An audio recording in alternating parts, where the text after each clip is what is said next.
In the small town of Wicker Hollow, nestled deep within a forest where trees loomed like ancient sentinels, there was a forgotten house. It stood at the end of Crooked Path, a narrow trail flanked by moss-covered oaks and the whispers of the past. The house was more shadow than structure, with peeling paint and windows like hollow eyes that glared out at the woods. Every child in Wicker Hollow grew up with the story of the house. They called it the Echo House, because those who ventured close swore they heard voices. Repetitions of their own whispers, but twisted as if spoken by someone long dead. Nobody dared to go near it, except of course for Daniel. Daniel was 17, lanky with dark hair that always fell into his eyes. He was restless, searching for something to break the monotony of life in Wicker Hollow. On a late October night, when the moon hung like a silent observer and the air was cold enough to bite, Daniel's friends dared him to spend the night in the Echo House. He couldn't refuse. He was tired of being seen as the cautious one.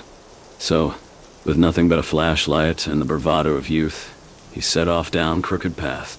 The forest seemed to close in around him, each step echoing, as if the ground itself whispered secrets.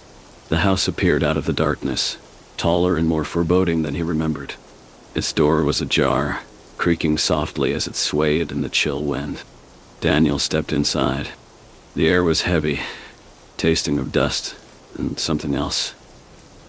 Something metallic. He swept the flashlight across the room, catching glimpses of furniture shrouded in white cloth, like mourners at a wake.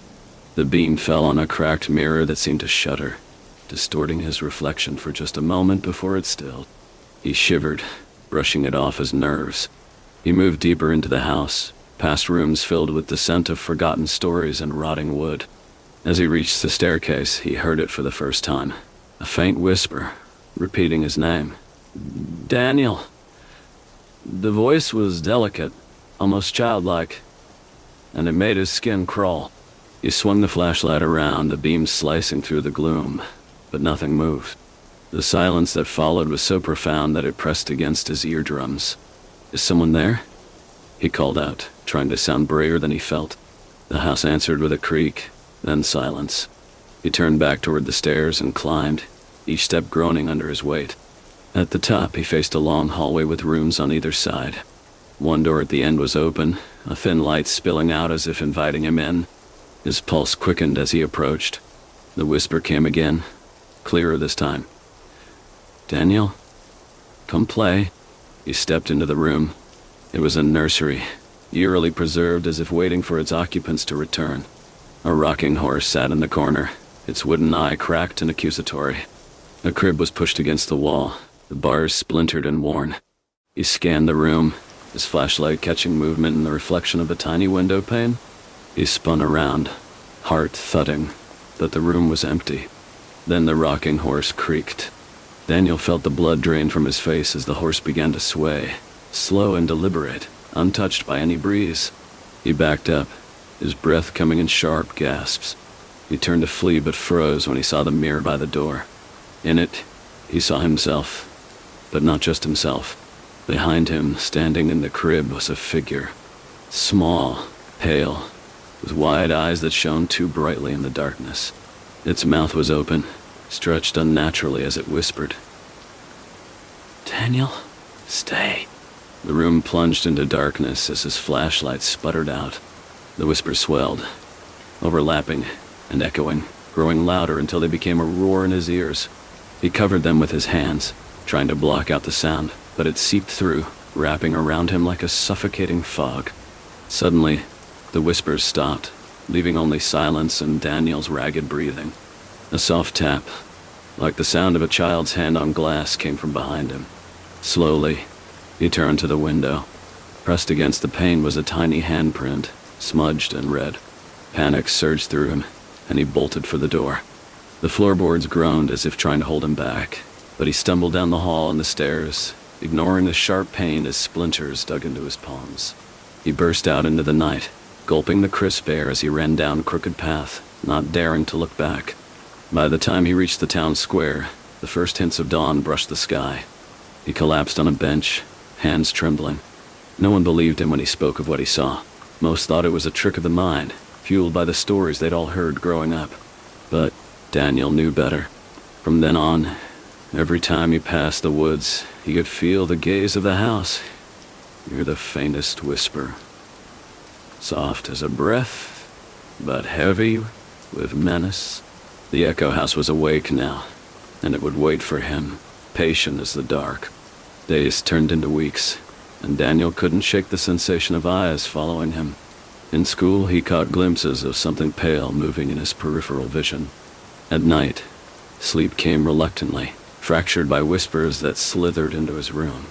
They were faint, almost melodic, but unmistakable. "Daniel, come back." He took to sleeping with the lights on, but even then shadows crept under his door, stretching long fingers across his floor. His friends, who had dared him in the first place, laughed at first, calling him dramatic. But soon, even they noticed the changes. The dark circles under his eyes, the way he flinched at sudden noises, the way he constantly checked over his shoulder. One evening, as rain lashed against the window pane and thunder rolled across the sky, Daniel heard it again, a tap at the glass. His blood went cold. It was rhythmic, not the erratic drumming of rain, but deliberate, like a knock. Heart pounding, he turned to face the window. There, barely visible through the rivulets of rain, was the imprint of a small hand. It glowed faintly, as if lit from within, and before his eyes it moved, sliding downward as if being pulled away. A chill skittered down his spine, and he stumbled back, knocking over a lamp. The crash sent a shudder through the room, and the handprint vanished. Daniel's mother appeared at the door, eyes wide with concern. "Daniel, what's going on in here?" She glanced from him to the overturned lamp and the wild look in his eyes. "Nothing," he muttered, raking a trembling hand through his hair. "Just an accident." Her gaze softened, filled with a mother's worry. "You need rest," she said. "You've looked so tired lately." Daniel nodded absently, not trusting his voice. She closed the door, leaving him alone with the thunder and the memory of that ghostly handprint. The next morning, Daniel decided he couldn't live with the fear any longer. He had to go back. He had to know if the whispers were real, or if he was slowly losing his mind. He gathered supplies, an old lantern, a pocket knife, and a tape recorder, and headed to the woods just as the sun sank below the horizon, casting everything in dusky shadows. Crooked Path was silent, the trees taller, darker than before. The house loomed at the end, almost as if it were waiting. His fingers itched to turn back, but he forced himself forward. The door was still ajar, its hinges squealing as he pushed it open. Inside, the air was cold, sharp with the metallic tang of fear. He turned on the tape recorder, letting the soft hiss of its spinning tape break the silence. "I'm here," he whispered, half to himself, half to the house. "I'm not afraid of you." The silence stretched, then a soft giggle rippled through the air, so quiet he wondered if he'd imagined it. But the recorder picked it up, repeating it back in a tinny echo. The hairs on the back of his neck stood on end. He moved toward the stairs, the memory of the nursery drawing him like a magnet. His feet creaked against the wood, each step heavier than the last.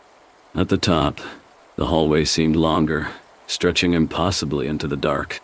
The door at the end was ajar again, a thin band of light marking its edges. The whisper came again, but this time it wasn't just his name. "Daniel, come and play, forever." He pushed open the door. The nursery was unchanged, the rocking horse still, the crib empty. But then the mirror caught his eye. His reflection stared back, eyes wide and terrified. But he wasn't alone. Behind him stood a child, translucent and pale, with eyes black as night and a mouth that stretched open in a silent scream. Before Daniel could move, the child's icy hand clamped onto his arm. The room spun, the light dimming as the whispers surged, overlapping, and filling his head until he thought it would split open. The last thing he saw before darkness swallowed him was his own reflection, frozen in a scream. Mouth moving in time with the chorus, "Forever." When Daniel's parents reported him missing, the town searched the woods, scouring Crooked Path, and even the old house. But no trace of him was ever found. Some said they heard whispers when they got too close, their own voices calling back to them, a warning and a memory. And the silence that followed, if they dared to listen. The giggle of a child echoed from somewhere deep within, forever waiting for the next to come play. Years passed, but the legend of Daniel's disappearance clung to Wicker Hollow like a persistent fog. The townspeople spoke of him in hushed voices, and children dared one another to whisper his name on Crooked Path at night. No one who had entered the Echo House since that fateful night stayed long. Most fled before the shadows even stirred. But the whispers persisted, and some claimed they could see Daniel's silhouette in the windows when the moon was full, a pale figure with eyes that pleaded silently for release. Among the curious was a young journalist named Emily, who had grown up hearing the tale and now worked for a small publication in a nearby town. She was determined to write the definitive story of the Echo House and, perhaps, discover what had really happened to Daniel. Skeptics had their theories. Runaways, wild animals, an abandoned mineshaft nearby, but Emily wanted answers. One crisp autumn evening, with the air tinged with the scent of fallen leaves, Emily parked her car at the edge of the woods. The sun dipped low, casting deep shadows that seemed to pull her toward Crooked Path. She had her camera, a voice recorder, and a journal tucked into her backpack, ready to document every detail. As she walked the narrow trail, the forest around her grew quiet, as if holding its breath. The house emerged, its silhouette broken and dark against the fading sky. The door was still slightly open, creaking in the breeze. She swallowed hard, bracing herself, and stepped inside. The musty air greeted her, and dust motes floated lazily in the light from her flashlight. The first floor was as described in countless reports. Rooms draped in sheets, a grand staircase with cracked banisters, and the sense of being watched. She set her voice recorder on a side table and turned it on, its red light blinking steadily. October 17th, she said, her voice steady but low. Entering the Echo House at approximately 6:45 p.m., the silence is thick. She moved toward the staircase, her flashlight revealing dusty portraits of stern-faced figures who seemed to track her movement with their eyes. As she climbed, a floorboard creaked behind her and she spun around, heart thumping wildly. Nothing, just the recorder, blinking patiently in the gloom. When she reached the landing, the familiar hallway stretched before her. The door to the nursery was closed this time, a sliver of moonlight peeking from under it. A chill ran down her spine and she hesitated. The story Daniel's friends had told resurfaced, and she could almost hear the whispers he had described. Emily reached for the doorknob, cold as ice, and pushed the door open. The nursery was unchanged, untouched by time. The rocking horse sat in its corner, silent but accusing. She stepped inside and lifted her camera to take a picture, the flash momentarily bathing the room in harsh light. When the darkness returned, so did something else. A small, echoing giggle. Her pulse quickened. The giggle came again, louder, almost playful. She spun around, and there, in the cracked mirror, she saw it, a shadow, slight and childlike, just behind her. The giggle morphed into a whisper, one word repeating softly. "Emily, play." Before she could react, the rocking horse began to move, creaking in the silence. Emily's throat went dry. She backed up, heart pounding, until she bumped into the crib. It rocked against her, splintering wood digging into her spine. The whispers grew, overlapping, rising in urgency until they formed a chorus. The door slammed shut. Emily's flashlight flickered, casting erratic beams across the room. In the sudden darkness, she felt the brush of something cold on her arm. The whisper stopped, and the silence that followed was suffocating.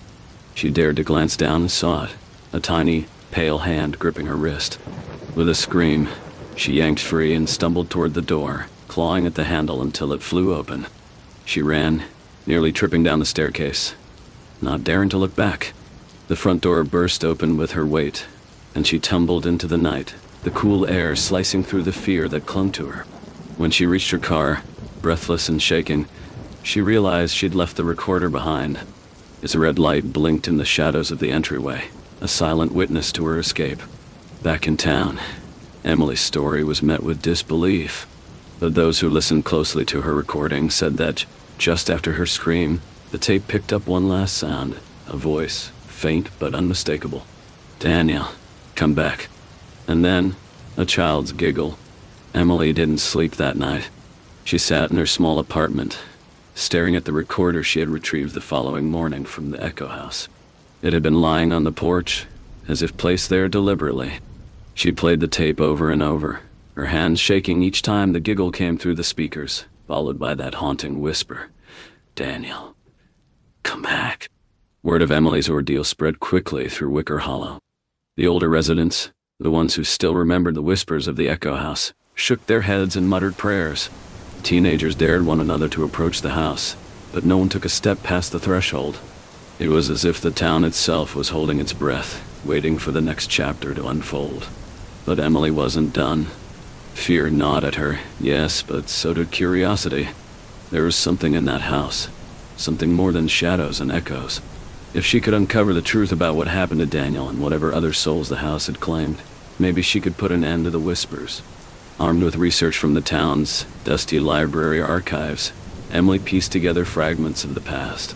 The house had once belonged to the Blackwood family, a reclusive couple and their only son, Thomas.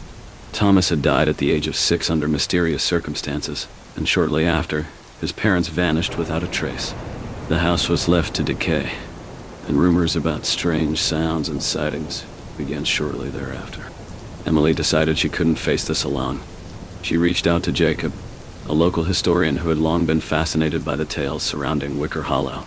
He was tall and wiry, with an encyclopedic knowledge of the town's darkest secrets. "Are you sure about this, Emily?"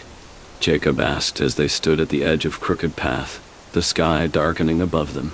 The late autumn air bit at their faces, and the trees whispered warnings in the wind. "No," Emily admitted, "but I need to know what's in that house. I need to know what happened to Daniel and Thomas." Jacob nodded, his eyes serious. "Then we go together." They stepped onto the path, flashlights casting thin beams through the darkness. The house loomed larger as they approached, a relic of grief and shadow. The front door opened easily, as if welcoming them back. Inside, the musty air coiled around them, heavy with anticipation. Jacob glanced at Emily, the beam of his flashlight wavering slightly. "Where did you see it last?" he asked. "The nursery," she whispered. They made their way up the stairs, each creak sounding like a warning. The hallway seemed narrower, as if the house itself were closing in on them. When they reached the nursery, the door was closed. Emily's hand trembled as she turned the knob and pushed it open. The room was exactly as she had left it. The rocking horse in the corner, the cracked mirror catching the glint of their flashlights. But now, the air was different. Heavy. Expectant. Jacob crossed to the crib and examined it. "This is where it all started, isn't it?" he muttered. He ran his fingers over the splintered wood, pausing when he felt something cold. He lifted his hand to find a small, bone-white button in his palm. Suddenly the mirror fogged over as if exhaling. Emily's flashlight flickered, and a shape appeared in the glass. A boy, small and ghostly, with dark, hollow eyes. His mouth opened, not in a whisper, but in a scream that sent the temperature plummeting. "Get out!" it shrieked, the voice splintering the air. The door slammed shut behind them, trapping them inside. The rocking horse began to move on its own, thumping the floor in a maddening rhythm. Jacob dropped the button, his eyes wide with terror. "Emily, we need to..." Before he could finish, the whispers returned. Louder now, more insistent. They weren't alone. Shapes moved in the corners of the room, pale hands reaching out, fingers stretching toward them. One grabbed Emily's wrist, icy and unyielding, pulling her toward the crib. "Thomas," she gasped. The grip loosened for a moment, as if in recognition. The whispers stilled, replaced by a single, echoing voice. "It wasn't my fault," the voice said. Mournful and young, the room fell silent. Jacob seized the moment and yanked Emily back. They both stumbled to the door, flinging it open and bolting down the stairs. The whispers followed them, fading only when they burst out into the night, the cold air biting at their flushed skin. They didn't stop running until they reached the edge of town, panting and wide-eyed. Emily looked back at the house, its dark windows watching them like eyes. "It wasn't his fault," she repeated, more to herself than to Jacob. Jacob nodded slowly, piecing together what Emily had realized. The true haunting of the Echo House wasn't born from vengeance, but from grief. And now, they knew who the Echoes belonged to. But knowing was only the beginning. The question remained, could they free Thomas and Daniel from the house grasp, or had they just awoken something that would never let go? The next few days in Wicker Hollow were heavy with tension. Emily and Jacob's experience in the Echo House had shaken them to their cores, but it also left them more determined than ever. They knew now that whatever held Daniel and Thomas was not just a ghost story. It was a tragedy woven into the fabric of the house itself. Emily spent her nights poring over old newspapers and forgotten journals. One late evening, under the soft glow of a desk lamp, she found a diary entry written by Margaret Blackwood, Thomas's mother. The scrawled handwriting, frantic and uneven, spoke of strange happenings in the house before Thomas's death. The voices are growing louder. Thomas speaks of a friend that visits him at night. But there's no one there. He's changing, growing colder. I fear the house holds something darker than I can comprehend.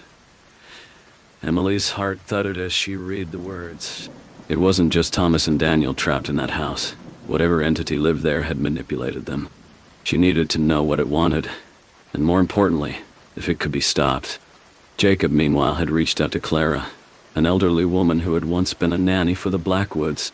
Her mind was sharp despite her age, and she spoke of the family with a wistful sorrow.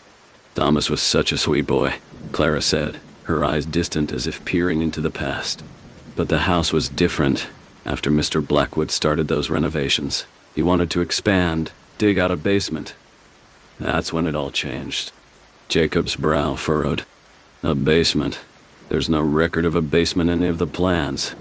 Clara's lips tightened. There wouldn't be.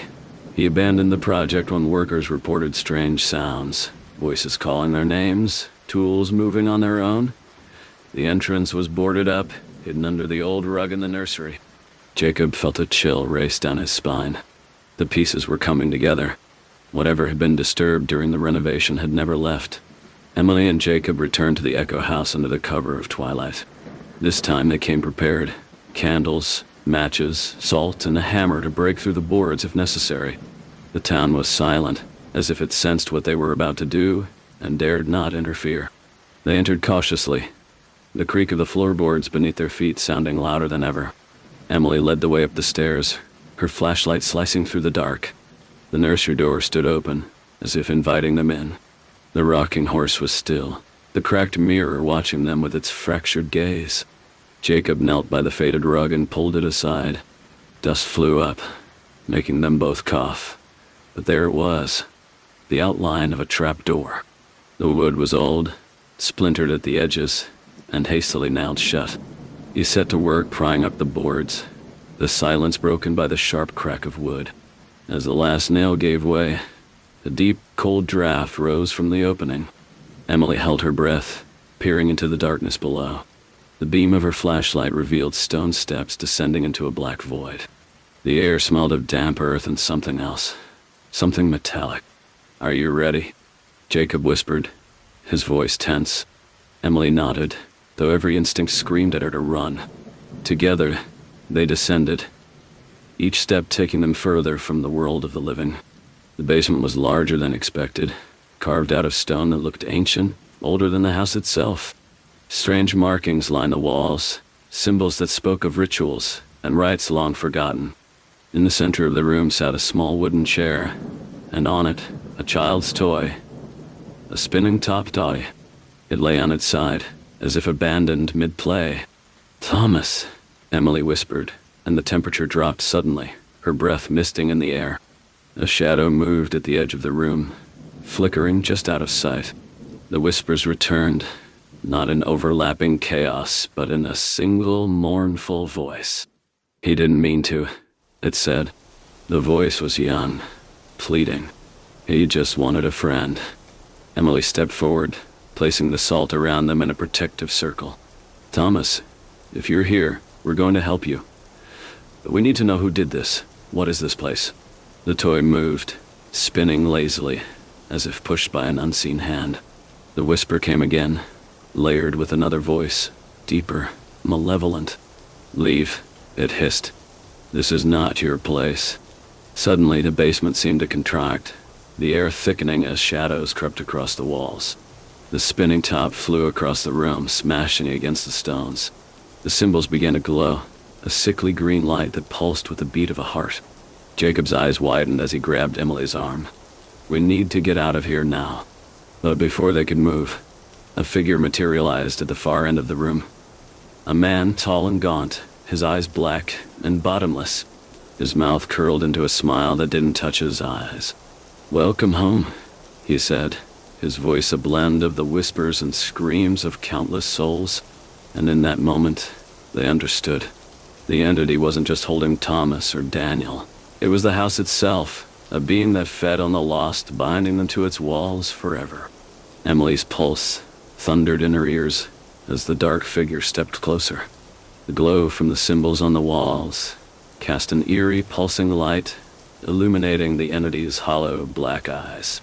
It towered over them, its shadow stretching across the floor like grasping fingers. "Run," Jacob shouted, but before either of them could move, the figure raised a hand, and the air around them grew heavy, pressing down as if the walls themselves were closing in. Emily felt the cold seep into her bones, rooting her in place. The whispers surged again, but now they were chaotic, overlapping screams and cries that clawed at her mind. Amidst the cacophony, she heard it. Thomas's voice, soft, pleading, "Help me," summoning what strength she had left. Emily forced herself to speak. "We're not here to hurt you." Her voice trembled, but she pushed on. "Thomas, we want to help you. We know this wasn't your fault." The entity's expression faltered, eyes flickering with something like recognition. For a moment, the weight in the room lifted, and the whispers quieted. The gaunt figure hesitated, shifting as though caught between rage and sorrow. Jacob seized the chance. "Thomas, you're not alone," he said, his voice steady. "We can help you leave this place." The figure's mouth twisted, the black void of its eyes narrowing. It was then that Emily realized this was not Thomas, but something older, something that had twisted and trapped him. The spirit was only a vessel for the house's will, a puppet strung along by its dark power. The basement shuddered, dust raining from the ceiling as the walls creaked. The glowing symbols flared brighter, searing green. Emily's eyes darted to the markings, trying to piece together their meaning. They weren't just warnings, they were bindings, ancient and powerful. "Jacob, the symbols," she gasped. "They're holding it here. If we disrupt them..." Jacob nodded, understanding dawning in his eyes. He reached for his hammer, only to have it torn from his grip by an unseen force that sent it skittering across the floor. The figure roared, a sound that vibrated through their chests and rattled their teeth. Emily dropped to her knees, her hand scrabbling for the closest symbol etched into the stone. The moment her fingers touched it, she felt a surge of cold, but she gritted her teeth and traced a line through the glowing mark, breaking its shape. The reaction was immediate. The figure's scream fractured into 1,000 voices, and the room erupted into chaos.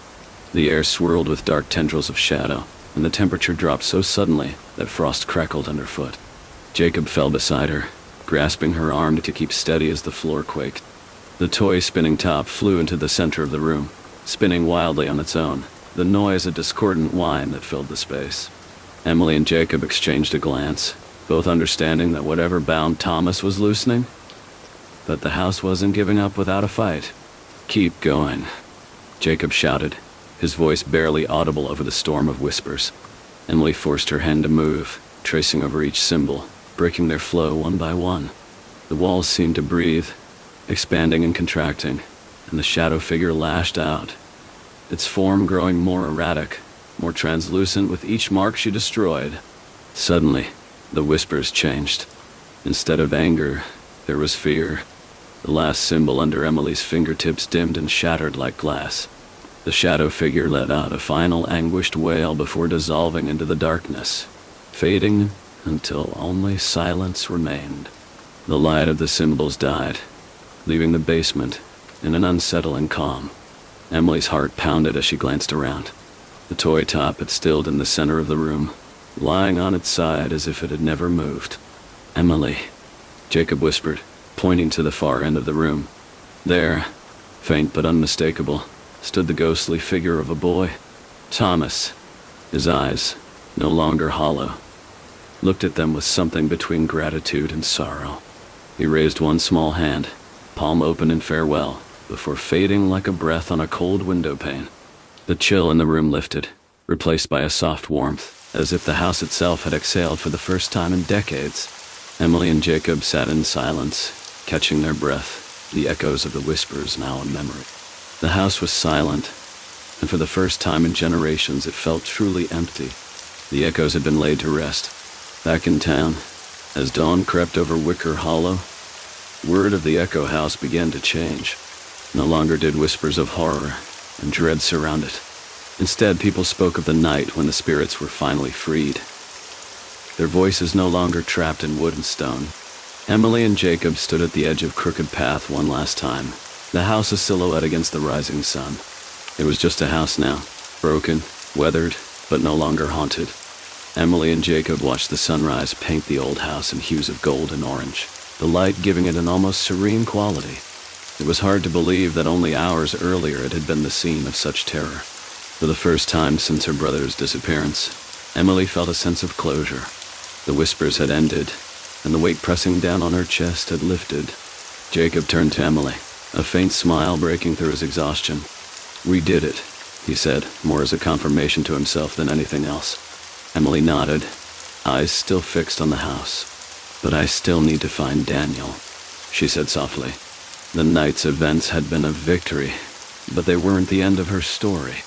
Jacob's expression turned serious. "If he's anywhere, it's not here," he said. "The house was a prison for those it trapped. Maybe now, with its power broken, the spirits can finally move on. But we should search the surrounding areas." The idea offered a glimmer of hope. If the entity's hold over the house had truly been broken, then perhaps Daniel had been released. But released where? Emily shuddered at the thought of her brother's spirit wandering lost in the woods or tied to the echoes of the past. They spent the following days scouring the town records, speaking to older residents, and tracing stories that connected to disappearances like Daniel's. Each conversation added a thread to the web of mystery that Wicker Hollow had spun over generations. Jacob uncovered something in a local legend that seemed important, an old, half-forgotten tale of the Lament of Crooked Path. The story spoke of a hidden clearing deep in the woods, a place where souls would gather, drawn by the call of an ancient unseen force. It was said to be a place of crossroads, where spirits sought release from their earthly bindings. If Daniel's soul was tied to the house, this might be where it would go once freed, Jacob explained, tracing the path on an old map of the woods. Emily's heart thumped with hope and fear in equal measure. If this was true, then she was closer than ever to finding Daniel. The following evening, they set out, their breath visible in the cool air as the forest canopy thickened overhead. The path twisted, overgrown with brambles and roots, as if nature itself wanted to guard the secrets of this hidden clearing. An eerie silence hung over the forest, broken only by the crunch of leaves underfoot. It felt different than the house, less malevolent, more sacred. The wind rustled the branches, carrying whispers, not of malice but of longing. Finally, they reached a break in the trees. The clearing was bathed in the soft glow of moonlight, and a gentle mist curled over the ground. At the center, an old stone altar stood, moss-covered and cracked by time. Emily's breath caught in her throat as she noticed faint, ethereal figures drifting around the clearing, their forms barely perceptible. And then she saw him, Daniel, standing with a peaceful expression, as if a great burden had been lifted from his small shoulders. His gaze met hers, and though his form was insubstantial, the recognition and love in his eyes were real. "Emily," his voice, a whisper carried by the wind, reached her ears and wrapped around her heart. Tears pricked at the corners of her eyes. She took a step forward, but Jacob's hand on her arm held her back, reminding her that the line between their world and the next was still there. "Daniel," she whispered, her voice breaking. "I'm so sorry I couldn't save you sooner." His spectral smile was bittersweet. "It wasn't your fault. I was never alone. Thomas was there." A chill passed over the clearing, but it was not one of fear. It felt like a farewell, like the forest itself was taking a deep breath, releasing the weight of years of sorrow. "You need to let go, Em," Daniel said, the wind tugging at the edges of his form. "So I can move on." The ache in her chest threatened to split her apart, but she nodded, understanding that to hold on was to chain him just as the house once had. "I love you, Daniel." "And I love you," he replied, as his form faded into the night, carried off by the whispering wind. The clearing fell silent, but it was a peaceful silence, one that spoke of release, not loss. Jacob squeezed her shoulder gently, anchoring her in the moment. The forest around them no longer felt foreboding but serene. The Echo House was no longer haunted, and the souls it had trapped were finally free. As they walked back through the forest, the first light of dawn filtering through the leaves, Emily felt an unfamiliar sense of peace. She had come to Wicker Hollow seeking answers and closure. And while the journey had changed her in ways she couldn't have predicted, she knew she would carry Daniel's memory with her, not as a burden, but as a reminder of love and resilience. As they made their way back through the winding forest path, Emily couldn't help but reflect on everything that had brought her to this moment. The weight of grief that had pressed down on her for so long seemed to have lifted, replaced with a quiet sense of acceptance. Daniel was at peace, and so was she. Jacob walked beside her in silence, respecting the moment.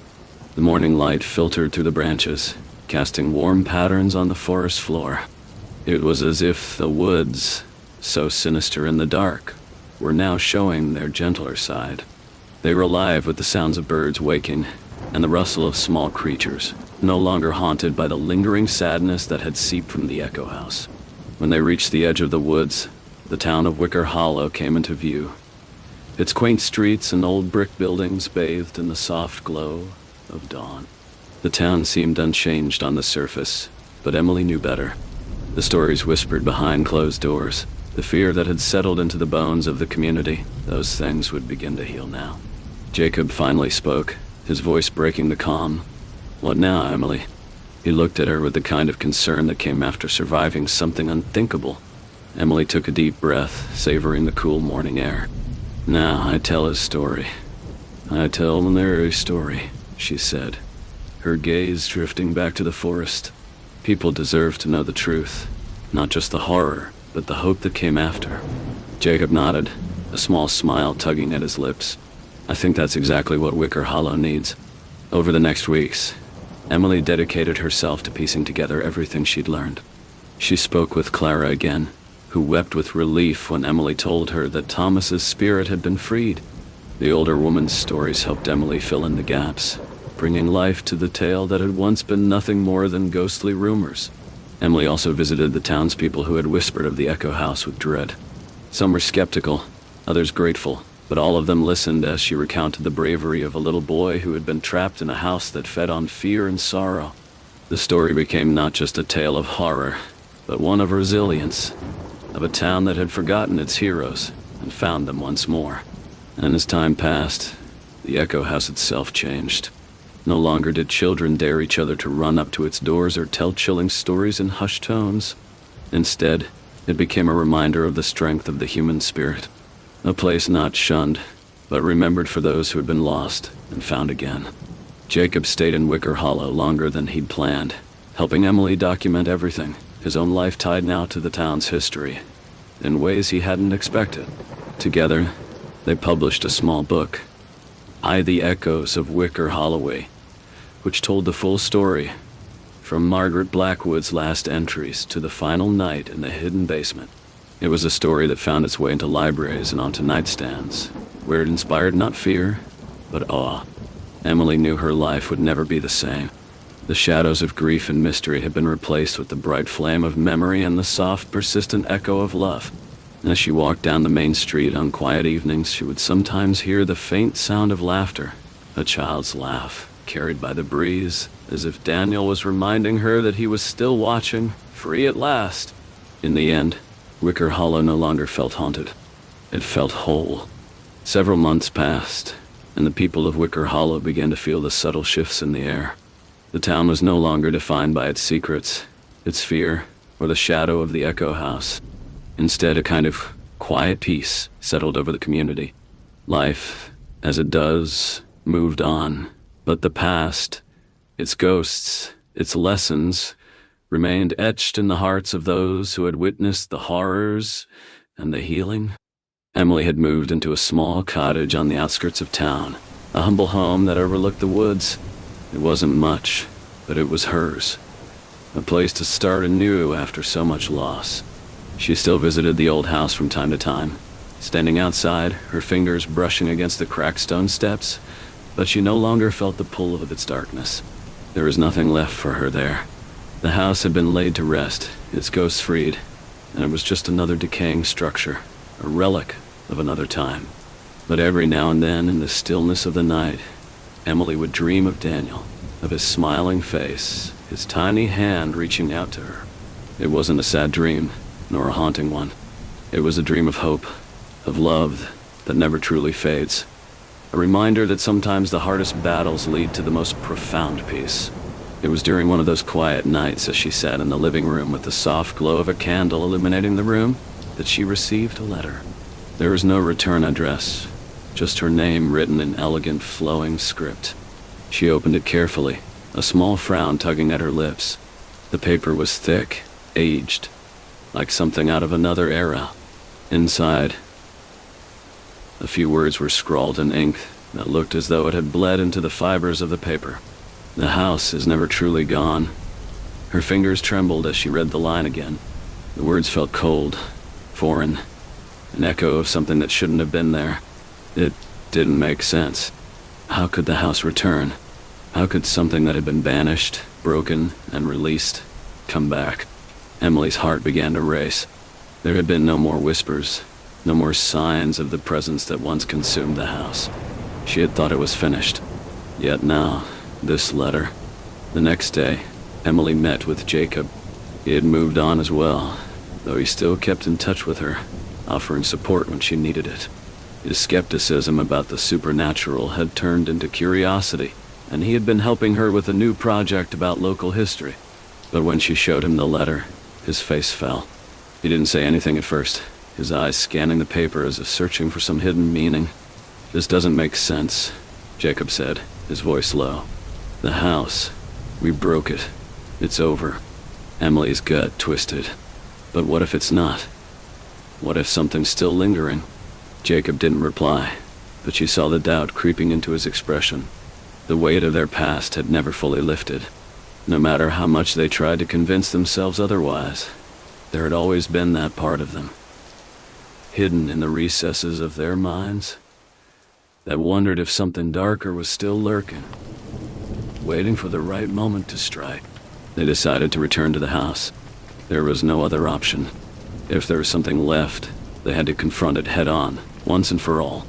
As they stood at the threshold of the Echo House again, the familiar sense of foreboding filled the air. The door, which had once creaked with the sounds of trapped souls, now stood silent. But even so, the house seemed to watch them, its broken windows like eyes that never blinked. Emily felt a chill run down her spine as they stepped inside. The air was still, but heavy, as if the house was holding its breath. The memories of the past came rushing back, of Thomas, of Daniel, of the darkness that had once engulfed the place. "We have to go to the basement," Emily said, her voice steady, but laced with unease. Jacob didn't hesitate, but he didn't say anything either. He knew the basement held the heart of the house's power. If anything was left, it would be there. They made their way through the house, the floorboards groaning underfoot, until they reached the trapdoor in the nursery. It was still sealed, but this time the air felt different. It was almost as if the house itself was alive, aware of their presence. Emily reached for the handle, her fingers brushing against the cold metal. With a deep breath, she turned it. The door opened with a creak, and the cold air from below rushed up, greeting them like an old friend. As they descended the stone steps, Emily's heart pounded. The basement was just as they had left it, the strange symbols still faintly glowing along the walls. But this time they were more vibrant, pulsing with an otherworldly energy. Then at the center of the room, something caught Emily's eye. The toy top. It wasn't where they had left it. Now it was spinning, moving on its own, as if an invisible hand were guiding it. "It's happening again," Jacob whispered. Suddenly, the shadows in the room shifted, twisting and coiling like smoke.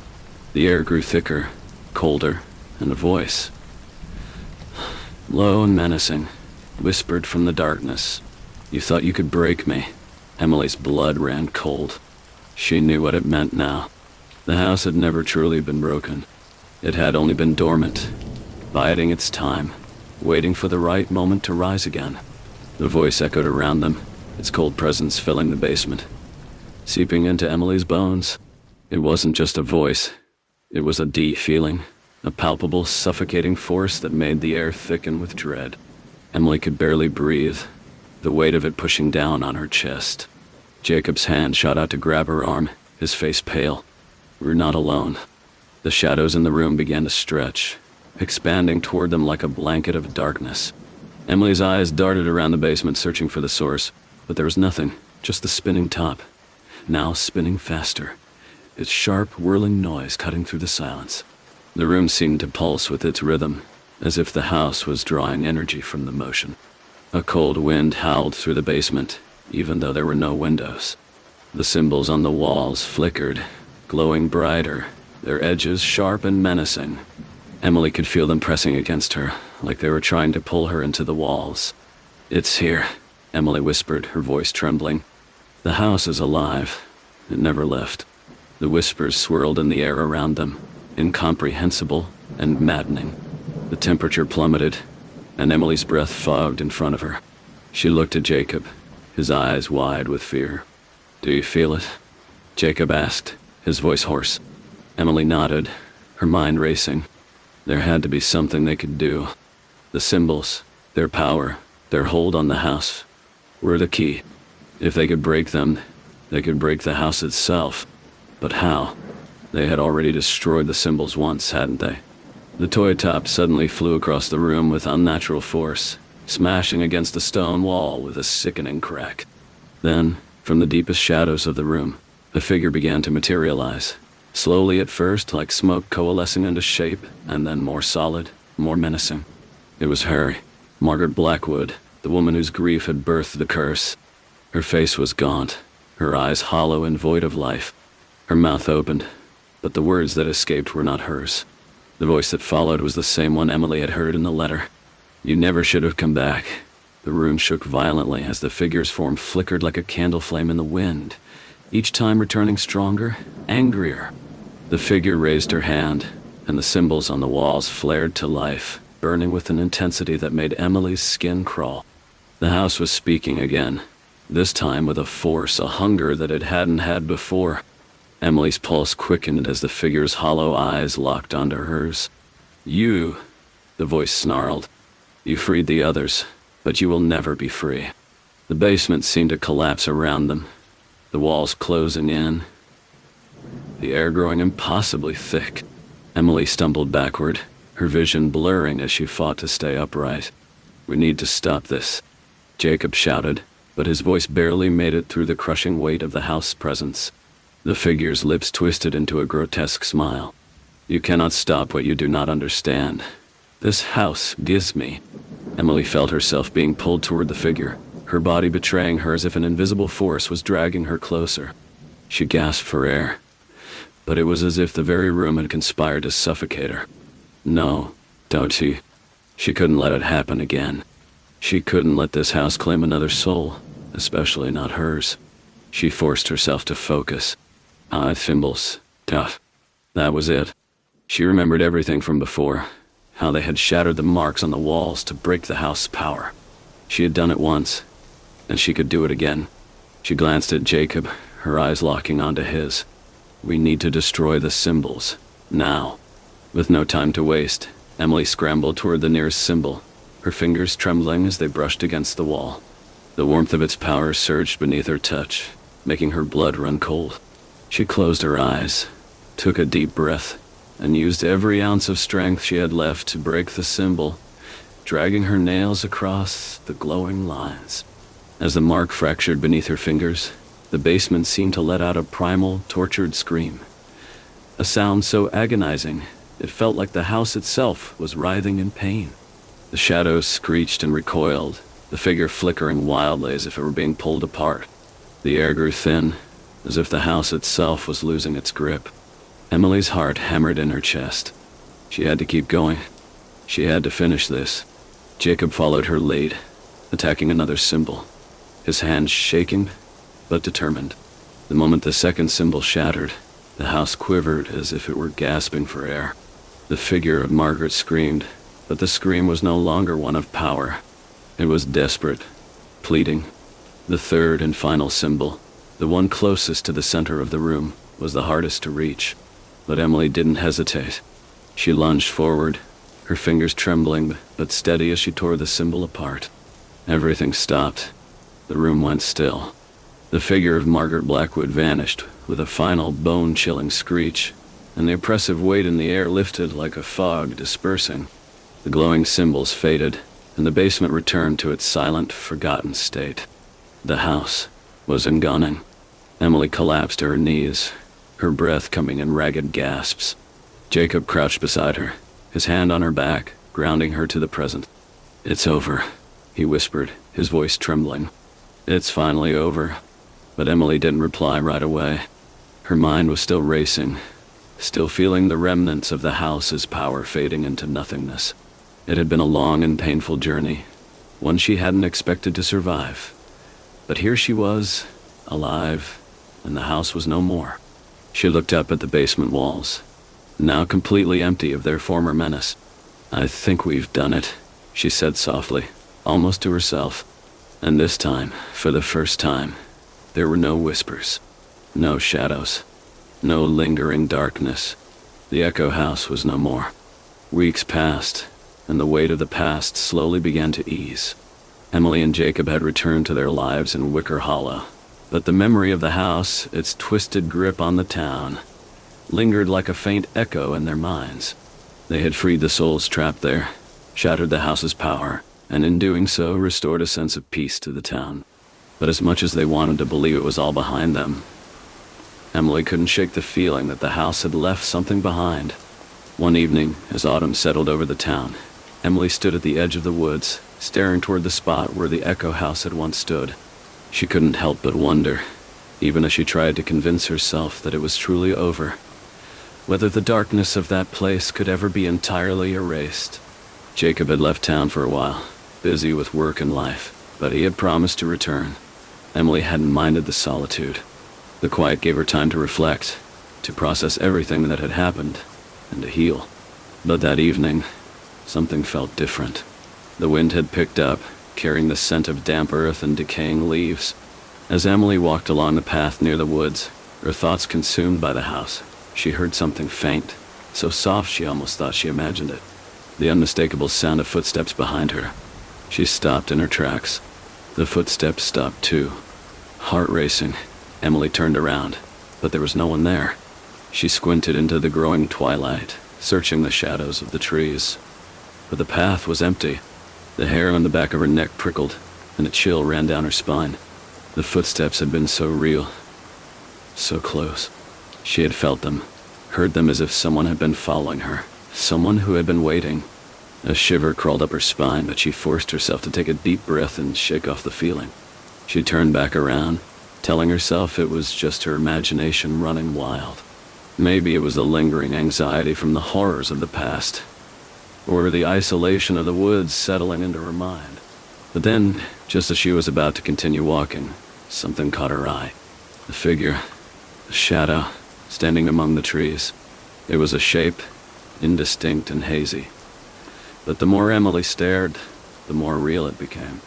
A tall, slender figure, its features shrouded in darkness. Her breath caught in her throat. "Who's there?" Emily called out, trying to keep her voice steady. There was no response, but the figure remained, watching her, unmoving. "Who are you?" she asked again, her pulse quickening. The figure didn't speak, but something about its stillness unsettled her. Slowly, as if drawn by an invisible force, she took a step forward. In that moment, the figure shifted, just a slight movement, a tilt of the head, and Emily froze. It wasn't the figure's movement that stopped her. It was something else.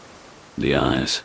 A pair of eyes suddenly appeared in the dark, glowing faintly, pale, empty, and full of a sorrow she couldn't place. Then, it happened. The air around her grew thick.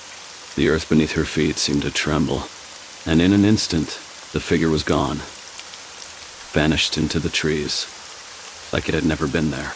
Emily stood frozen, her heart pounding, her breath shallow. Her mind raced with questions, the dread curling in her stomach. What had just happened? Who had she seen? Was it a person, or something else?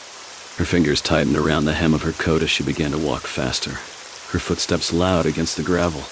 But even as she quickened her pace, she couldn't shake the feeling of being watched. She couldn't stop thinking about the eyes, those hollow, sorrowful eyes that seemed to look through her, as if they saw something she couldn't, something deeper, darker. By the time Emily reached her cottage, her mind was spinning. Her heart thudded in her chest, and her hands were clammy as she locked the door behind her. She paced the room, trying to make sense of what she had just witnessed. Was it possible the house influence had never fully disappeared? Was something still lurking in the woods? The thought unsettled her, but she pushed it to the back of her mind. She had to be imagining things. The house was gone, and everything was supposed to be fine. Still, Emily couldn't help but feel as though something was brewing just beneath the surface. A silent threat that hadn't fully revealed itself yet. The next morning, Emily decided to go into town to clear her head. The air was crisp with the first hint of winter, and the streets were quiet, as they always were on weekday mornings. As she walked past the bakery, she saw Clara sitting on a bench, waiting for her usual loaf of bread. Clara's eyes lit up when she saw Emily. "Morning, dear. You look troubled," Clara said, her voice warm but concerned. "Is everything all right?" Emily hesitated. She didn't want to admit what had happened. She didn't want to sound foolish, or worse, paranoid. But the feeling from the night before, the eyes, stuck with her. "I'm not sure," Emily said, looking away. "Saw something last night. In the woods. A figure. It was odd." Clara's expression shifted. A subtle change that Emily didn't miss. "A figure?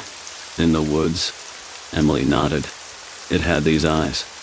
Glowing, hollow. Like it wasn't really there, but it was watching me." Clara's face went pale. She quickly glanced around, almost as if making sure no one could overhear. "The woods hold many secrets, my dear. You've seen something. Something not many people get the chance to see." "What do you mean?" Emily asked, a sinking feeling growing in her stomach. "The house was never the only thing to worry about in these woods," Clara said, her voice dropping to a whisper. "Some things are buried deeper, things that can't be so easily put to rest. What you saw wasn't the house, but it was connected." Emily stared at Clara, feeling the weight of her words settle in her chest.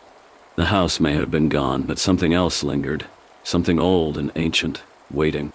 Clara's words echoed in Emily's mind as she walked away from the bakery, her footsteps heavy and uncertain. If something else lingered, that phrase was like a weight she couldn't shake off. The woods, the eyes. She had thought the nightmare was over, that the house's curse had been lifted, and that the town could finally heal. But now Clara's cryptic warning had rekindled a fear she thought she'd buried. The whole town of Wicker Hollow was steeped in history that Emily had never fully understood. The Echo House had been at the center of it, its dark roots spreading out through the trees and soil like an ancient twisted vine. But Clara's mention of something deeper made her wonder how much of that history had been forgotten. How many more secrets were hidden beneath the town's quiet streets and fog-covered woods?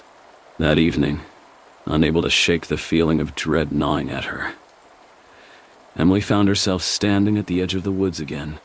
The wind was calmer now, the leaves rustling with an almost imperceptible whisper. But it wasn't the wind that made her skin prickle. She had to know. Taking a deep breath, Emily stepped forward, her boots crunching on the fallen leaves. She moved cautiously, almost instinctively, as if the woods themselves were guiding her deeper. It was silent here, unnaturally so. And for a moment she thought of the figure from last night. Had it been a trick of the light? A figment of her imagination? Or had it been something far more real? As she ventured further, the trees grew taller and closer together, their twisted limbs reaching out like gnarled hands. It felt as though the forest was closing in around her, pressing in from all sides. The air grew colder, heavier, and her breath came in visible puffs that disappeared into the thickening dusk. The world beyond the woods seemed so distant now, as if it had no place here in this dark and forgotten realm. Then, as if responding to her growing unease, the whispering grew louder. It wasn't the wind. The sound came from all directions, swirling around her. Too soft to make out words, but too clear to ignore. Someone was speaking in hushed, unintelligible voices, a chorus of faint murmurs that danced just beyond the reach of her understanding. Emily stopped dead in her tracks, her pulse quickening. There, ahead of her, through the dense underbrush, she saw a faint glimmer of light. It was not a lantern, nor any human-made source. It was something colder, unnatural. But it beckoned, pulling her forward, drawing her toward the heart of the forest. Despite the warning bells ringing in her mind, Emily took a step toward the light. Another step, then another. The voices grew louder, more urgent. Emily. She froze. The voice was unmistakable. It was a whisper, soft, but it carried her name with a chilling familiarity. Emily. Her breath caught in her throat. She spun around, but no one was there. No shadow in the trees. Nothing but the night. You're not alone.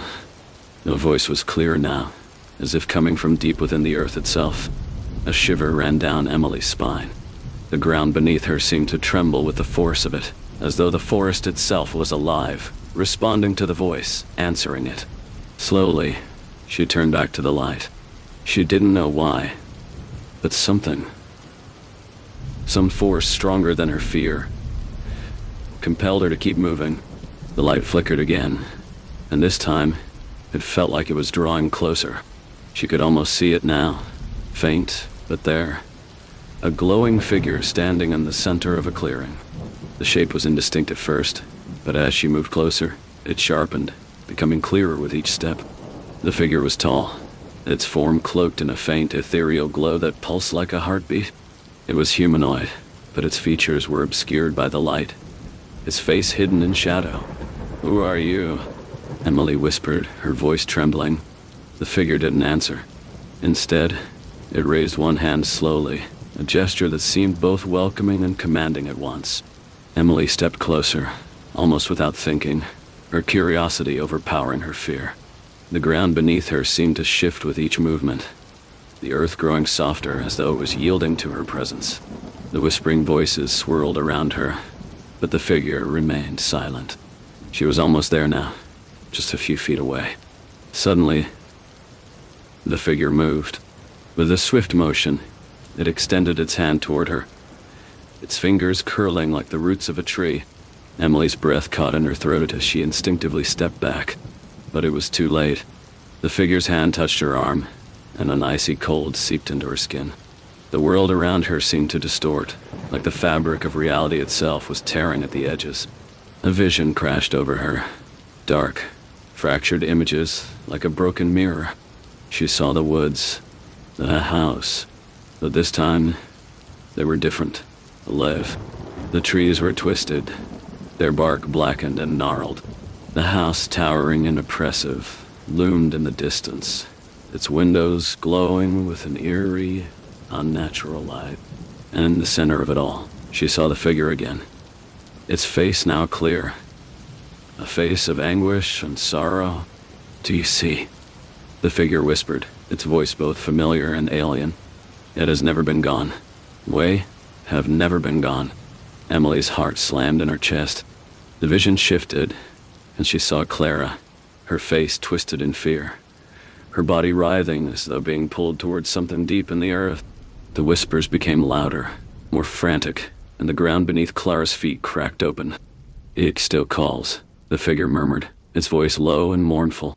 The house was only a doorway, a beginning. The vision shattered, and Emily stumbled back, gasping for air. The figure was gone, leaving nothing but the faint glow in the distance. The voices in the woods had fallen silent.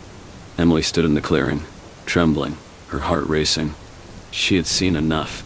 The house was never truly gone, and something darker, more ancient, was still waiting. Still, yea, calling. She had only just begun to understand the truth. and it terrified her.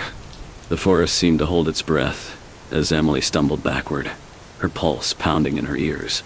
The ground beneath her feet felt unstable, as if it too were shifting, pulling her deeper into the earth.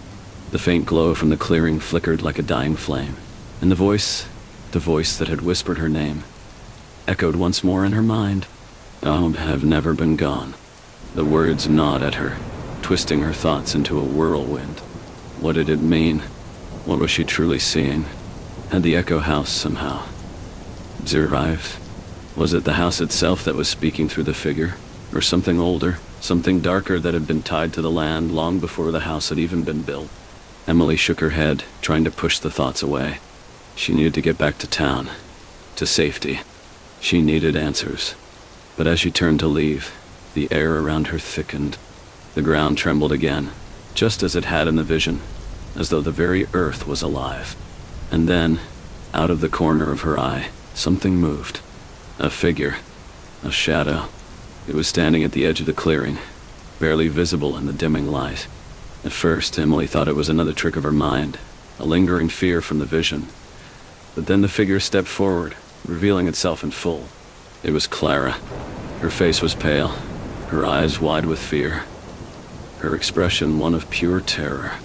Emily froze, heart hammering in her chest. Clara shouldn't have been here. Clara should have been back in town. She had warned Emily about the house, about something else lurking in the woods. "Clara?" Emily called out, her voice hoarse with uncertainty. "What are you doing here? What's going on?" Clara didn't respond right away. She only looked at Emily, her eyes filled with a deep, haunting sorrow. Then, slowly, she took a step forward, her movements stiff and unnatural. "It's too late," Clara said, her voice barely a whisper, as though she were speaking through clenched teeth. "You shouldn't have come here. You should never have come back." Emily's stomach dropped. There was something wrong, something terribly wrong. Clara wasn't herself. "Clara, what are you talking about?" Emily asked, her voice rising in panic. "We stopped it. We destroyed the house. It's over." Clara's lips curled into a smile. But it wasn't a smile of relief. It was a smile full of dread, as though she knew something Emily did not. "No," Clara whispered. "The house was the beginning. It was never truly destroyed. It was just waiting for you to come back." Suddenly, the ground beneath them groaned. The trees above them shook violently, their branches creaking and snapping as if some unseen force was pulling them. The earth split open with a deafening crack. Emily stumbled back, but before she could react, she was yanked forward, pulled toward the gaping crack in the earth, toward the cold black depths beneath. Clara's face twisted, her eyes wild as she stared down into the abyss. "You've awakened it," Clara cried, her voice breaking. The house, the forest, it was all connected. It's been Ike sleeping, waiting. Emily could barely hear her through the roar of the wind, the shaking ground, but the words hit her like a punch to the gut. "Kit's been waiting." Lights around the trees bent low, as if bowing before some unseen master. The shadows of the forest lengthened, creeping toward her, as if drawn to her very presence. And from the depths of the earth, something answered. A low, rumbling sound, like the growl of a beast awakening from a long slumber, echoed through the clearing. The air turned frigid, and the scent of damp earth and decay grew overwhelming. Emily gasped for air, her chest tightening as the darkness seemed to close in on her. Then, a figure rose from the crack in the earth. It wasn't human. It wasn't even alive. It was an ancient, towering presence. A massive, dark silhouette formed of swirling shadows and blackened roots. It looked like something that had once been a part of the earth itself, like the forest had birthed it from the very soil. The figure raised its head and Emily could feel its eyes, cold, empty, and endless, fixated on her. It never left, Clara whispered again, her voice filled with despair. The house. It was never just a house. It was the doorway, the gateway. Emily's legs shook as she backed away, but there was nowhere to go. A massive shadow loomed over her, its presence crushing the air, its tendrils reaching out like claws, ready to drag her into the depths of the earth where it had waited for so long. But something inside Emily snapped. She couldn't just let this thing take over, couldn't let it feed on her fear and despair. She had to fight. With a surge of strength, Emily turned and ran, sprinting through the trees, away from the creature, away from the abyss. She could hear the rustling of the dark tendrils behind her, the heavy thudding of something large following her every step. The forest seemed alive, closing in around her with each passing second. She ran and ran, her breath ragged, until the trees began to thin out, and the forest's oppressive weight lessened. Her heart was in her throat, and the world around her spun. She couldn't think, couldn't focus, only on getting away. Finally, she stumbled out of the woods and into the open fields, the moonlight casting long shadows across the land. She collapsed to the ground, gasping for breath, her hands trembling as they pressed against the cool earth. For a moment, it seemed like everything had stopped. The wind had quieted, and the air felt thin and still. But as Emily looked back at the woods, she saw it. In the distance, just beyond the trees, the outline of something dark and massive rising from the earth, watching her. It was the figure, the creature, and it was coming. The darkness was alive, and Emily had only just begun to realize that it would never let her go. Emily's heart pounded in her chest as she watched the creature slowly emerge from the woods, its massive shadow stretching across the open fields like an ever-encroaching fog. The figure was not merely a being. It was the forest itself, an ancient force that had been awakened, hungry, and relentless. The trees seemed to bend toward it, as if bowing in submission to the dark presence that rose from the earth. She could feel it, feel its presence in the very air around her, thick and suffocating, pressing down on her chest, making it hard to breathe. Her mind screamed at her to run, but her legs felt like they were made of stone, rooted to the ground, unwilling to move. No, she thought, her body trembling with fear. Can't let it win. I can't let it take me. With all the strength she could muster, she forced herself to stand. Her legs wobbled beneath her, but she took a step backward, then another.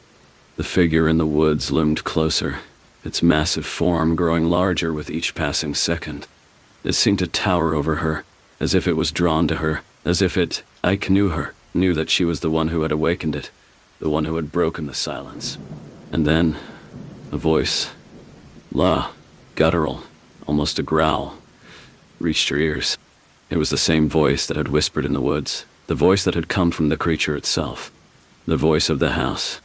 You should never have returned, it said, the words like cold fingers wrapping around her throat. You belong to us now. Emily felt her blood run cold. The house, the force, was speaking to her, drawing her into its dark fold. It was everywhere now, not just in the woods or the ruins of the house, but in her mind, in her soul.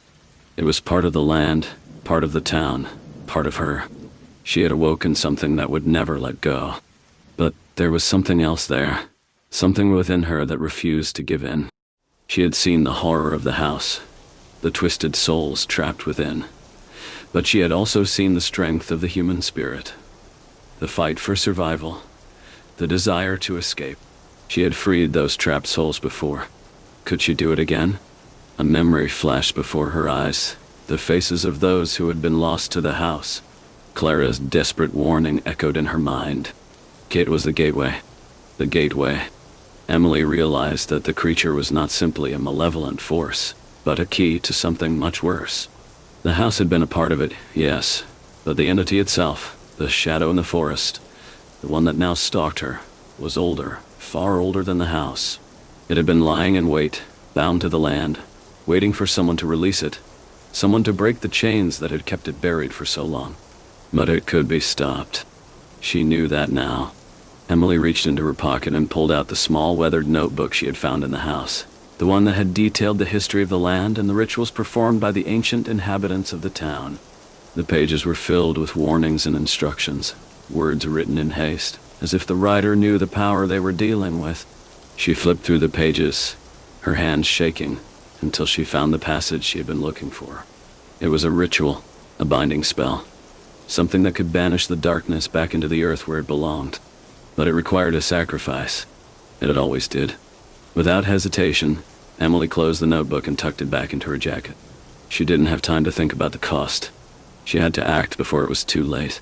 The creature was almost upon her now, its hulking figure casting an overwhelming shadow. She could hear the sound of the earth cracking, the wind howling, as if the land itself was tearing apart at the seams. The voice of the creature grew louder, taunting, mocking. "You can't stop me. You never could." With a surge of adrenaline, Emily ran. She sprinted back toward the woods, toward the heart of the forest where the old ritual circle had once stood, the place where the boundaries between the world of the living and the world of the dead were thinnest. It was the only place that might still have the power to contain the force she had unleashed. The wind screamed in her ears as she darted through the trees, her feet pounding the forest floor. Behind her, she could feel the presence growing stronger, like a dark cloud closing in on her, ready to consume her whole. The whispers were deafening now, a cacophony of voices, some familiar, others alien, murmuring her name, calling her to turn around, to join them. She reached the clearing. The ritual circle, though long forgotten, was still there. Its stone markers scattered across the ground, overgrown with moss and vines. The forest was eerily silent now, as though it too was holding its breath. Emily knelt by the center of the circle, her hands trembling as she opened the notebook again. She didn't need to read the ritual. She could feel the words vibrating in the air, as if they had been waiting for her to speak them aloud. She began to chant, her voice shaking at first, but gaining strength with each word. The air around her crackled with energy, and she could feel the earth beneath her feet rumble in response. The whispers grew louder, angrier, but Emily pressed on, her eyes focused on the ground beneath her. The figure in the woods had stopped moving. It stood at the edge of the clearing, watching her with its empty eyes, waiting. "You cannot escape," it hissed, its voice like a snake's slither.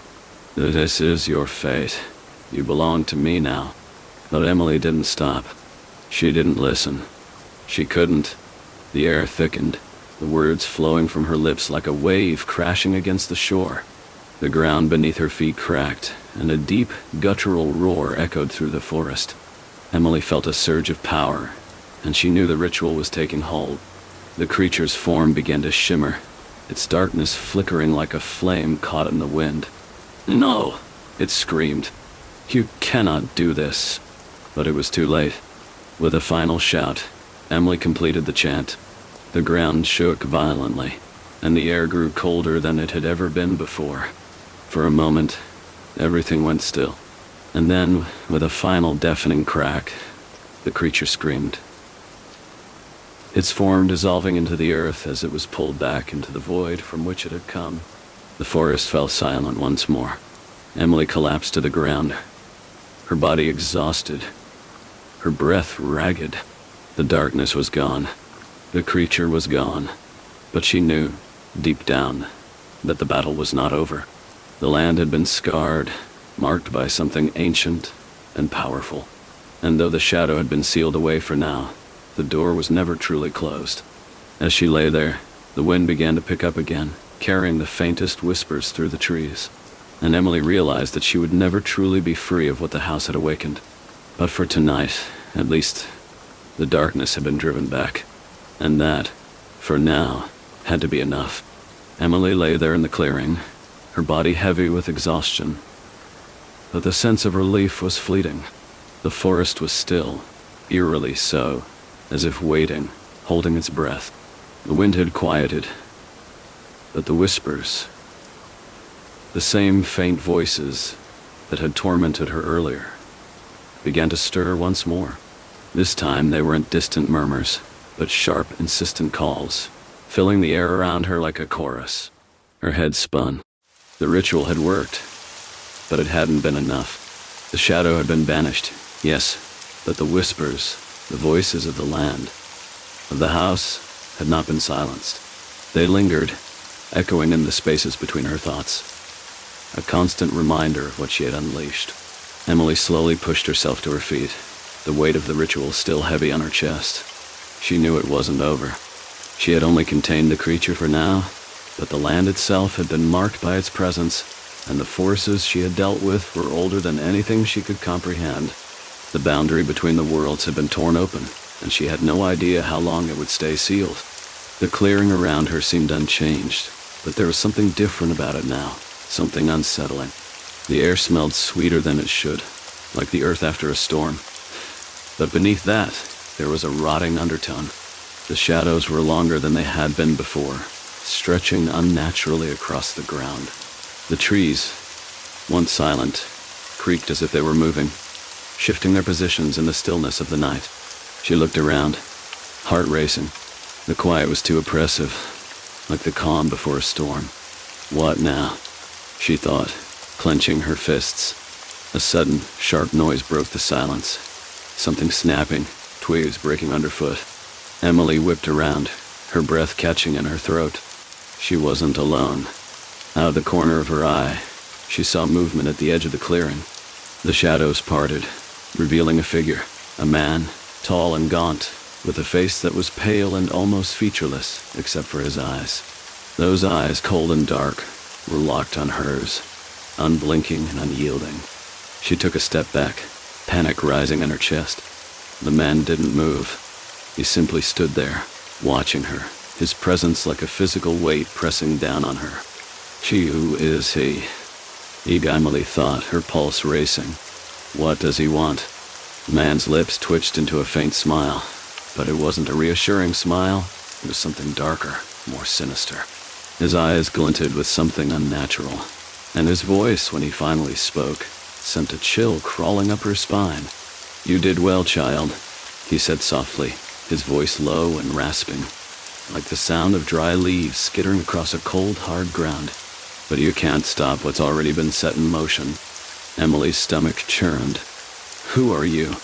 The man's smile widened, showing a row of uneven teeth. "I am one of the keepers," he replied cryptically. "One of the many who have watched over this land long before the house, long before the town. You think you've sealed away the darkness, but it is not so easily trapped. The land calls to it, and you have answered." Emily's breath caught in her throat. The keepers. The words echoed in her mind like a warning she couldn't quite grasp. She had been so focused on the creature, the shadow from the house, that she hadn't considered what else might be tied to the land itself. What else might have been watching her, following her ever since she had stepped foot in that cursed forest. "You should have left when you had the chance," the keeper continued, his voice dripping with mock pity. "Now the price must be paid." The wind began to pick up again, but this time it wasn't just a gust. It was like a violent storm, whipping the trees, making them groan and creak. The clearing seemed to distort, the ground shifting beneath her feet. The man, the keeper, raised one long, bony hand, pointing to the horizon, and when Emily followed his gaze, she saw it. Dark clouds, swirling ominously, gathering on the far side of the forest. The shadow hadn't been vanquished. It had only retreated. The storm was coming.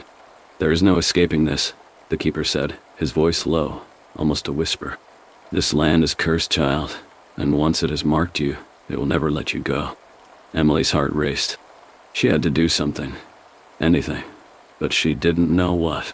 The ritual had been her only hope, but now, it was clear that the creature had been only one part of the darkness that had taken root in this land. The keepers, the land itself, they were part of something much older, much more dangerous than she could ever understand. "Then what do you want from me?" Emily asked, her voice steady despite the fear creeping up her spine. She didn't have time to waste on confusion. The storm was coming, and if she was to survive, she needed answers. The keeper didn't answer immediately. Instead, he took a step closer, his long, ragged coat brushing against the ground. He stopped just in front of her, his eyes locked onto hers, and for the first time, Emily felt a shiver of dread so intense that it almost froze her in place. "You," he said softly, "you are the bridge." "The bridge?" Emily repeated, the words feeling like they had weight, a meaning she couldn't quite grasp. The keeper's lips curled into a slow, unsettling smile. "You opened the door, you summoned the darkness back, and now you will have to live with the consequences." Emily's mind raced. The door, the house, the ritual. She had thought she had sealed it all away, but she hadn't just dealt with one entity.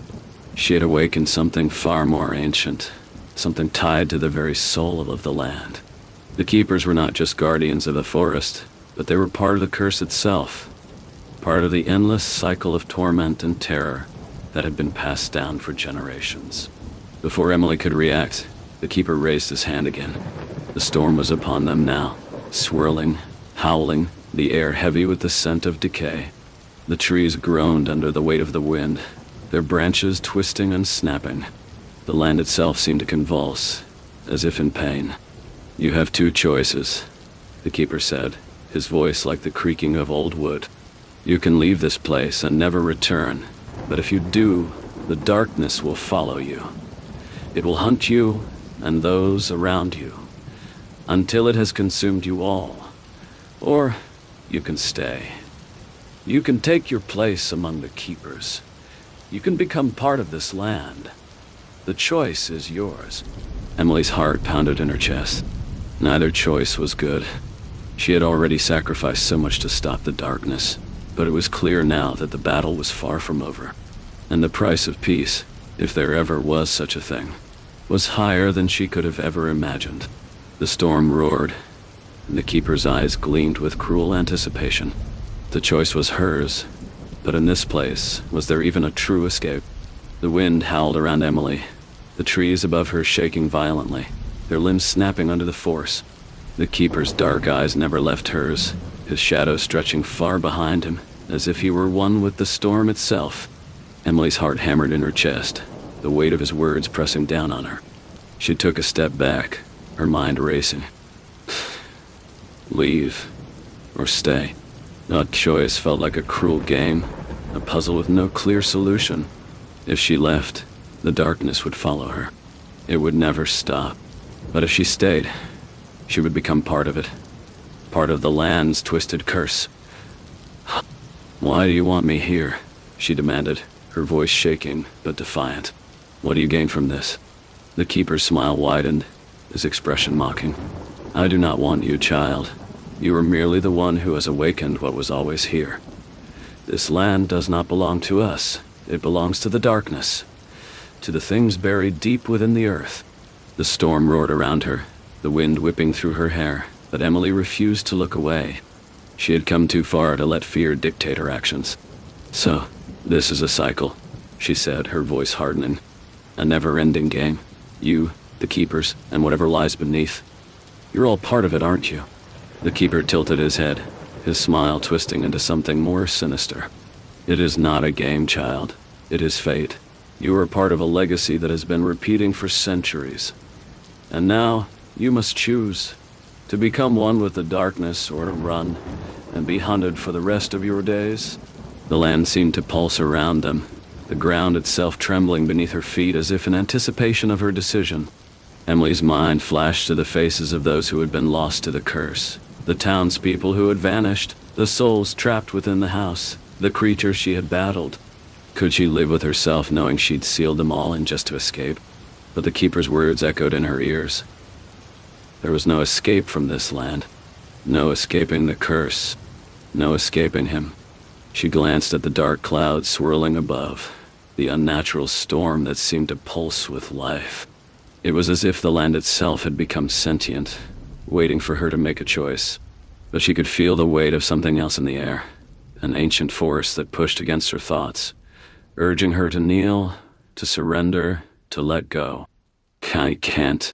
I won't give in." "No," Emily said, her voice stronger now, her hands clenched into fists. "I won't be part of this cycle. I'll find another way." The keeper's eyes darkened, the smile slipping from his face. "There is no other way," he hissed. "You cannot undo what has been done.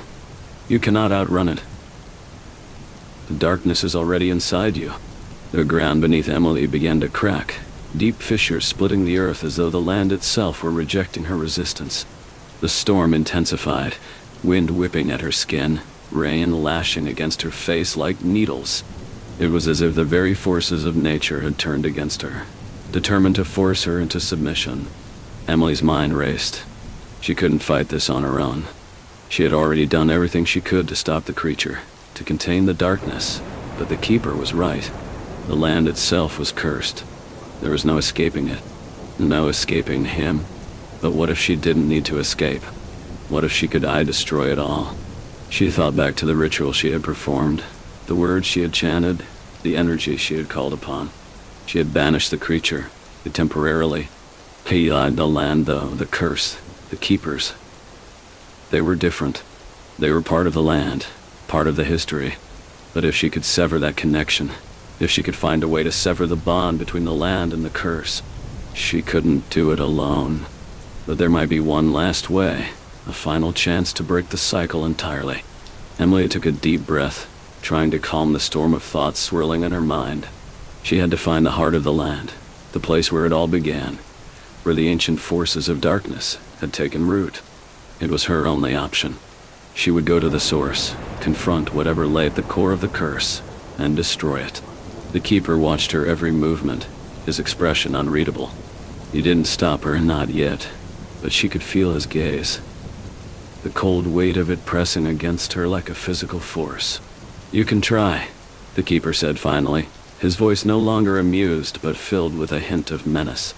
"But remember, child, there is no end to what lies beneath. It will always return. It has always returned." Emily turned away from him, her resolve solidifying with each passing second.